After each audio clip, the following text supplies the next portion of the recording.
चलिए, so once again, good morning everyone. So in our previous classes, we have studied about the topic the emergence of new dynasties and administration की एक जो है dynasty यानी कि राजवंश का जो है स्टार्टिंग कैसे हुई थी, कैसे किंग्स बने थे, किंग के अंडर में क्या सबऑर्डिनेट्स कैसे थे, ठीक है, उन्होंने कैसे पावर एंड वेल्थ जो है ऑब्टेन करके वहां के जो किंग है यानी कि जो उनके ओवरलॉर्ड हैं उनको वहां से हटा दिया था और वहां जो पर्टिकुलर एम्पायर उनको जो उनके अंडर में दिया गया था वो उन्होंने कैसे उस किंग से अलग करके खुद उस पर रूल करने लगे। ठीक है, then administration in the kingdom, उसके बाद की एडमिनिस्ट्रेशन में यानी कि उन्होंने कैसे संभाला उस पूरे किंगडम को, कैसे चलाया, कैसे वर्क किया, ठीक है, कैसे ऑपरेट किया। तो ये सब हमने एडमिनिस्ट्रेशन में पढ़ा था कि आप जब किंग को जो अपना जो किंगडम को अच्छे से संभालना होता है, क्योंकि इतना वास्ट एम्पायर होता है तो वो अकेले नहीं संभाल पाता, ठीक है, तो उसको किसी ना किसी की जरूरत पड़ती थी। तो वो क्या करता था, ऐसे लोगों को अपॉइंट करता था, सबऑर्डिनेट्स को, पीसेंट को, लेबर्स को, और उनके साथ अपनी पावर शेयर करता था, ठीक है, ताकि जो उसका जो एडमिनिस्ट्रेशन है वो एकदम इफेक्टिव तरीके से वर्क करे। तो अब क्योंकि इफेक्टिव तरीके से वर्क करे इसलिए राजा को कहीं ना कहीं ना किसी से सपोर्ट लेना पड़ता था। अब उसके बाद राजा को कुछ रिसोर्सेज चाहिए होते थे अपना एडमिनिस्ट्रेशन यानी कि अपना पूरा किंगडम को अच्छे से रन करने के लिए, कहीं ना कहीं से तो उसको रुपए लाने पड़ेंगे अपना किंगडम को संभालने के लिए, लोगों की हेल्प करने के लिए। तो वो रुपए उसके पास यानी कि वो रिसोर्सेज कहाँ से आते थे, तो वो रिसोर्सेज उसके पास प्रोड्यूसर, पीजेंट्स, कैटल कीपर और आर्टिशन से वो लेता था in the form of tax. अगर कोई प्रोड्यूसर की मतलब कोई फार्मिंग कर रहा है, अच्छे से उसकी क्रॉप्स वगैरह उग रही हैं, फार्म हो रही हैं, तो वो क्या करता था, जब वो प्रोड्यूसर या पीजेंट या फार्मर उसको बेचने जाता था तो सब कुछ परसेंट यानी कि कुछ जो हिस्सा है इन दी फॉर्म ऑफ टैक्स जो है वो लोग किसको देते थे, राजा को देते थे, और राजा इसके बदले उनको पावर देता था। ठीक है, तो इस तरीके से जो है राजा जो है रिसोर्सेज कलेक्ट करता था, किस किस से, पीजेंट से, कैटल कीपर से, आर्टिस्ट औरों से, ठीक है, और इन्हीं के साथ बिकॉज वो इसकी रिसोर्सेज राजा को रिसोर्सेज देने में हेल्प करते थे, तो राजा भी इनके साथ क्या करता था, अपनी पावर शेयर करता था। देन उसको जो वेल्थ मिलती थी उसको वो कैसे यूज करता था, वो उसको कभी वॉर वगैरह हो रहा हो उसके लिए यूज करता था, या अपनी आर्मी को सैलरी वगैरह पे करने के लिए, और जो भी था किंगडम की भलाई के लिए वो जो भी है सारा जो वेल्थ है वो यूज करते थे। ओके, सो अब द थिंग इज कि रिसोर्स कलेक्शन का काम कौन करता था, तो ये रिसोर्स कलेक्शन का काम जो है most of the influential family के लोग होते थे, और एल्स कौन होता था कि किंग के कोई क्लोज रिलेटिव्स होते थे। ठीक है, इन्फ्लुएंशियल फैमिली वो फैमिली होती है जिनकी जो सोसाइटी में जो लोग हैं एक बारी में सुन लेते थे या मान लेते थे, मतलब उनका इन्फ्लुएंस इतना अच्छा होता था, वो इतनी अच्छे से जो है सब चीजें बोलते थे कि लोग बहुत जल्दी उनसे एग्री कर लेते। ठीक है, तो ये जो वर्क होता था रेवेन्यू या रिसोर्स कलेक्शन करने का काम, वो इन्फ्लुएंशियल फैमिली का होता था या उन्हीं की कोई फैमिली मेंबर से क्लोज रिलेटिव यानी कि किंग का ही कोई क्लोज रिलेटिव होता था। नाउ प्रशस्ति एंड लैंड ग्रांट्स, अब प्रशस्ति और लैंड ग्रांट्स क्या होता है? So have you heard about the word प्रशस्ति? हमने जो है प्रशस्ति के बारे में सुना था, राइट? हमने जब फर्स्ट चैप्टर पढ़ा था, फर्स्ट चैप्टर जब रीड किया था हमने, तो उसमें हमने प्रशस्ति के बारे में पढ़ा था। So yes, in our previous chapter we have heard about the term या वर्ड प्रशस्ति। अब व्हाट आर प्रशस्तिज, क्या होते हैं प्रशस्तिज? मैंने आपको तब भी बताया था, प्रशस्तिज जो होती हैं ये एक कॉपर प्लेट से बनी हुई होती हैं, ठीक है, यानी कि कुछ मेटल प्लेट से बनी हुई होती हैं जिसमें कुछ कुछ लिखा जाता था। अब वो कुछ कुछ क्या लिखा जाता था? That is about the rulers और द किंग्स, है ना, जो रूलर्स और किंग के बारे में कुछ डिटेल उसमें लिखा जाता था। अब इसमें ये जो प्रशस्तिज हैं इसमें जो है संस्कृत लैंग्वेज में लिखा जाता था, जो कि कौन मतलब हमने पढ़ा था कि संस्कृत लैंग्वेज में कौन एक्सपर्ट था उस टाइमिंग में, तो ओनली द ब्राह्मण्स। ठीक है, सो प्रशस्तिज वर रिटन बाय ब्राह्मण इन द संस्कृत और रीजनल लैंग्वेज। तो ये प्रशस्ति होता क्या है? These were the metal plates which contain details about the rulers और किंग्स। इसमें जो है क्या होता है, डिटेल्स होती है रूलर्स और किंग के बारे में, which was written by Brahmins, ठीक है, इन संस्कृत लैंग्वेज और रीजनल लैंग्वेज। अब इसमें क्या होता था, और भी बहुत कुछ होता था रूलर के बारे में कि उसने कैसे अपने एम्पायर को एडमिनिस्ट्रेट किया, अपने एम्पायर को कैसे संभाला, कौन कौन से बैटल्स लड़े, मतलब उसमें प्रशस्ति में उसके रिगार्डिंग सब चीजें, एक किंग के रिगार्डिंग सब चीजें लिखी जाती थी उसमें। जो है प्रशस्ति में जो भी लिखा जाता था वो सिर्फ किंग के कहने पे लिखा जाता था, यानी कि according to the king, according to the ruler जो है उसमें सब चीजें लिखी जाती थी। अब उसमें जो है हमने पढ़ा था आगे फर्स्ट चैप्टर में कि जरूरी नहीं है प्रशस्ति में सारी चीजें जो है एकदम ट्रुथफुल हो, कुछ कुछ चीजें हो सकता है कि उसमें झूठी भी हो सकती हैं। क्यों? क्योंकि उस टाइम पे क्या होता था, किंग अपने आप को ब्रेव और एकदम अच्छा विक्टोरियस वॉरियर बताने के लिए, यानी कि भाई मैं ही जो है शूरवीर हूँ या मैं ही सक्सेसफुल फाइटर हूँ, ये सब दिखाने के लिए भी वो थोड़ा सा बड़ा चढ़ा के लिखवाता था अपने बारे में। इसलिए प्रशस्ति में जो चीजें हैं जरूरी नहीं है, it can not be literally true. ठीक है, जरूरी नहीं है वो ट्रू हो, बस किंग क्या सोचता था कि मैं अपने बारे में और अच्छे से लिख पाऊं ताकि मेरा जो लोगों को है पता चले मेरे बारे में कि उस टाइम में कैसा था। तो इसलिए उसमें जरूरी नहीं है, ये एक डिबेट टॉपिक भी हो सकता है कि जरूरी नहीं है जो उसमें लिखा हो वो ट्रू हो और नहीं भी हो, तो ऐसा डिपेंड करता है।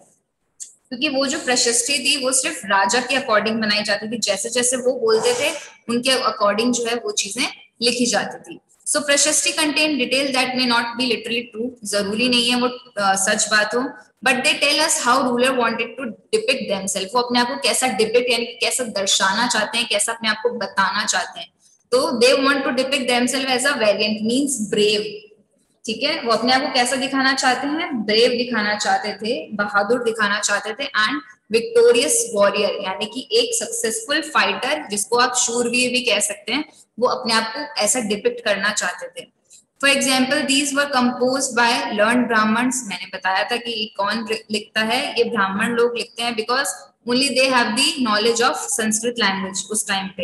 Who occasionally help in administration, जो उनको कभी कभी एडमिनिस्ट्रेशन में भी हेल्प करते थे कि उनके किंगडम को कैसे रन करना है, कैसे संभालना है, इसका भी वो, इसमें भी वो हेल्प करते थे। Many rulers describe their achievements in प्रशस्ति, बहुत से रूलर्स हैं जिन्होंने अपनी अचीवमेंट उस प्रशस्ति में लिखी है। ठीक है, तो अब एक एग्जाम्पल दिया हुआ है आपको, द अचीवमेंट्स ऑफ नागाबत्ता, कि नागाबत्ता जो है उन्होंने भी जो अपने इसमें कुछ अचीवमेंट्स लिखवाए थे, तो उनकी क्या क्या अचीवमेंट्स थे आप देख सकते हो। ठीक है, उसने उन्होंने बहुत सारी लड़ाइयां करी, उन्होंने बहुत सारी जीत हासिल करी, बहुत सारे किंग को डिफीट किया, he defeated the king of Vanya, Anarta, Malwa, Kirata, इन सब लोगों को उन्होंने डिफीट किया। तो ये एक तरह से उनकी प्रशस्ति का एग्जाम्पल दिया हुआ है कि इस तरीके से जो लोग हैं अपने बारे में, अपने अचीवमेंट के बारे में उसमें लिखवाते थे। अब वो किससे लिखवाते थे, वो ब्राह्मण से लिखवाते थे। ठीक है, अब वो जब ब्राह्मण यानी कि जो लोग उनके बारे में लिखते थे, तो इससे क्या होता था, बिकॉज किंग जैसे जैसे बोलते थे उनको वैसे वैसे ही लिखना होता था ब्राह्मण्स को। तो अब वो इतना ज्यादा इम्प्रेस हो जाते थे उनकी राइटिंग से, उनकी प्रशस्ति देख के कि भाई ब्राह्मण ने हमारे बारे में बहुत कुछ अच्छा अच्छा लिखा है, बहुत अच्छे से लिखा है। तो इससे खुश होकर वो क्या करते थे, उनको उनको गिफ्ट देते थे। ठीक है, अब वो गिफ्ट में क्या देते थे, उनको लैंड गिफ्ट देते थे। ठीक है, अब वो लैंड उनको गिफ्ट दिया जाता था। किंग ऑफन रिवॉर्डेड ब्राह्मण बाय ग्रांट्स ऑफ लैंड, उनको क्या है, जब वो खुश हो जाते थे अपनी प्रशस्ति देखकर किंग कि ब्राह्मण ने हमारे बारे में इतना अच्छा कुछ लिखा है, तो king feels happy and reward them, तो खुशी के मारे वो क्या करते थे, इनको रिवॉर्ड करते थे, और रिवॉर्ड में what they give, they grand land. अब इतने सारे लैंड होते थे, इतने सारे ब्राह्मण होते थे, तो किसका कौन सा लैंड है, मतलब हर कोई आके ऐसे हक जता सकता है। अब जैसे आज के टाइम पे क्या है, आपके फादर के पास जो भी प्रॉपर्टी है उसके पर्टिकुलर पेपर्स हैं। ठीक है, तो उस टाइम क्या होता था, जब भी ब्राह्मण औरों को लैंड जब गिफ्ट में दिया जाता था, तो उनको भी एक रिटर्न में तो क्या कह सकते हैं, उनके पास भी एक प्रूफ होता था कि पर्टिकुलर लैंड जो है वो उनका ही है। तो उनको जो वो रिकॉर्ड मेंटेन होता था, जैसे आज के टाइम में तो आपको पेपर्स पे मिलता है सब कि पेपर वर्क हो जाता है। अब उस टाइम पे क्या था कि कॉपर प्लेट्स, ये देखो as you can see in this picture, कि कॉपर प्लेट्स पे जो है लिखा जाता था कि ये पर्टिकुलर जो लैंड है was gifted by this king to this Brahmin. ठीक है, तो उनके पास एक सबूत रहता था, एक प्रूफ रहता था कि ये जो पर्टिकुलर लैंड है वो इनका है। तो ये जो रिकॉर्ड्स मेंटेन किए जाते थे रिगार्डिंग द लैंड, वो भी जो है किस पे किए जाते थे, कॉपर प्लेट्स पे किए जाते थे, जैसे प्रशस्ति में होता है। ठीक है, तो सेम जो है वो सारे जो प्रूफ हैं या सारे जो रिटर्न चीजें हैं वो किस पे लिखी जाती थी, कॉपर प्लेट पे लिखी जाती थी। Now not only the land but the resources were also given, सिर्फ लैंड ही नहीं, उनको बाकी चीजों पे भी जो है ब्राह्मण को धीरे धीरे जो है पावर मिलती गई। ठीक है, अब क्या था, because and also because king have given them rights. अब हमने पढ़ा था, जब हमने स्टार्टिंग पढ़ी थी कि जैसे जैसे समंताज और सब ऑर्डिनेट्स थे, उनके पास पावर और वेल्थ आ रही थी, तो वो क्या कर रहे थे, बैटल कर रहे थे। तो वही चीज ब्राह्मण औरों के साथ भी हुई। जैसे जैसे किंग उनको राइट्स देने लगे, उनको बहुत सारे राइट दिए कि अगर उनको कुछ लैंड उन्होंने अपने उनको गिफ्ट किया है, तो उसके ऊपर कुछ भी वो रेवेन्यू या कुछ भी टैक्स वगैरह वो कलेक्ट कर सकते हैं अपनी अपनी मर्जी से। वो क्या कर सकते हैं, कुछ भी वेल्स, कैनाल्स एंड हाउसेस भी कंस्ट्रक्ट कर सकते हैं। तो बहुत सारे राइट्स जो है ब्राह्मण्स को मिलने लगे। क्यों? क्योंकि ब्राह्मण्स क्या थे, किंग जो है ब्राह्मण्स को अपॉइंट करता था अपने अंदर, उनकी हेल्प करता था, उनको अपने साथ रखता था, और इसके बजाय ब्राह्मण जो है उनको प्रशस्ति लिख के देते थे, और कभी कभी उनके लिए रिचुअल्स भी परफॉर्म करते थे, as we have studied in chapter first. हमने लास्ट में जो टॉपिक पढ़ा था, है ना। तो ऐसे करते करते क्या हुआ, ब्राह्मण की जो है पावर इंक्रीज होने लगी, बिकॉज उन्हें बहुत कुछ जो है मिलने लगा किंग की तरफ से, और किंग ने उनको बहुत सारे राइट्स दे दिए थे।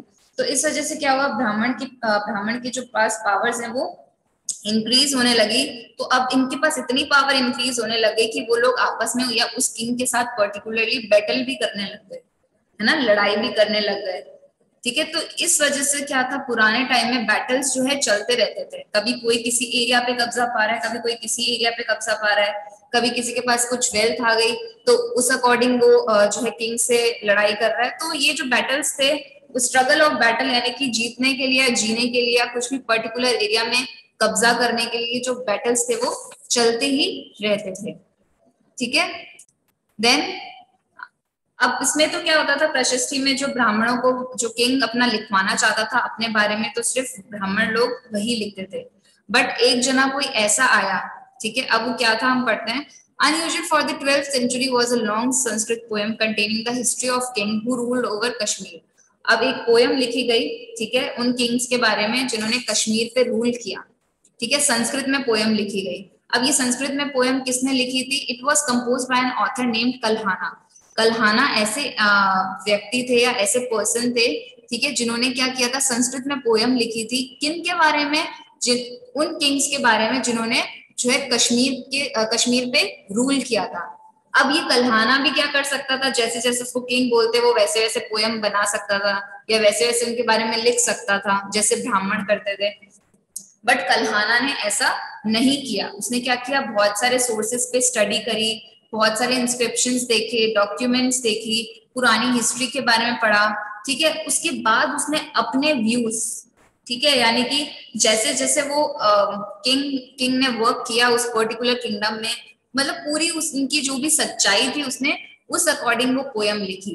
बजाय कि जैसे जो प्रशस्ति में जो ब्राह्मण लोग लिखते थे, ब्राह्मण लोग या प्रशस्ति लिखते थे, तो वो सिर्फ वही लिखते थे जो किंग उनसे लिखवाना चाहता था। अब वो किंग चाहे अच्छा लिखवाए, चाहे और ही अच्छा लिखवाए या बुरा लिखवाए, तो वो सब किंग के ऊपर डिपेंड करता था। वो ये नहीं सोचता था कि ये अगर मैं ब्रेव नहीं हूं तो मैं ऐसा चीजें नहीं लिखवाऊं। वो अपने आप को ब्रेव दिखाने के लिए, अपने आप को अच्छा दिखाने के लिए वो कुछ भी लिखवा सकते थे प्रशस्ति पे। बट कल्हाना ऐसे ऑथर थे, जब उन्होंने जो पोयम लिखी थी अगर किंग के ऊपर, तो उन्होंने पूरा डिटेल स्टडी करके जो उनके व्यूज थे या जैसे पर्टिकुलर किंग ने वर्क किया है उस पर्टिकुलर फील्ड में, उसी के ही अकॉर्डिंग जो है उन्होंने पोयम लिखी थी। ठीक है, वो किसी के इन्फ्लुएंस में नहीं आए थे। Is that clear to everyone? So ये एक अलग सा एग्जांपल दिया था आपको कि हर कोई ऐसा नहीं होता, तो कुछ डिफरेंस भी थे। एक अलग से पर्सन का बताया है आपको एग्जांपल, तो क्या आपको 1 मार्क्स में पूछ सकता है कि ऐसे कौन से पर्सन थे जिन्होंने सोर्सेस की स्टडी के ऊपर ही जो है पोयम राइट डाउन करी थी। ठीक है, so what you can say, Kalhana. Okay, is that clear? So हमारा जो टॉपिक है रिगार्डिंग प्रशस्ति एंड द लैंड ग्रांट्स वो यही खत्म होता है। अब